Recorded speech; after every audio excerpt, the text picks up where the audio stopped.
It started on a Tuesday, I think. The rain was drumming against my window pane, a familiar rhythm in the quiet of my small apartment. I've always been a bit of a homebody, finding comfort in the four walls that knew me better than anyone. My only real companion was an old wood-paneled radio. It had a warm, crackling sound that filled the silence.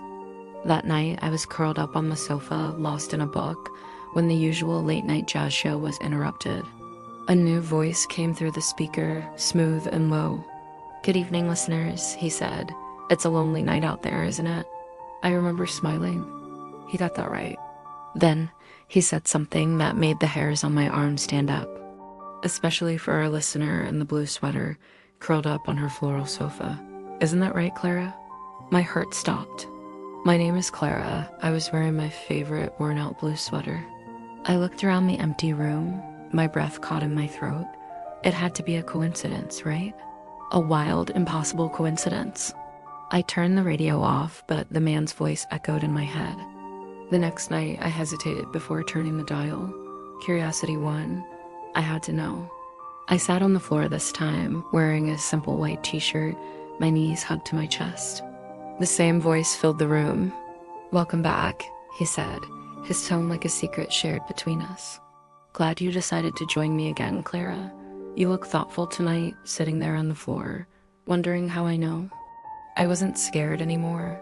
A strange sense of connection washed over me.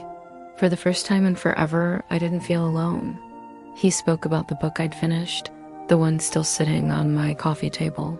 He mentioned the half-faded poster of Paris on my wall and how he knew I dreamed of going there. Night after night, I'd tune in and he'd be there. He knew I'd doodled a star on my notebook during a boring phone call. He knew I'd hummed a forgotten childhood song while making tea. He wasn't just a voice on the radio. He was a presence. He saw me. In my lonely little world, someone finally saw me. I started talking back, whispering my secrets into the static, wondering if he could hear me too. Thanks for listening to my story. If you've ever felt a strange connection to something, let me know in the comments. And don't forget to follow for more tailies from the quiet corners of the world.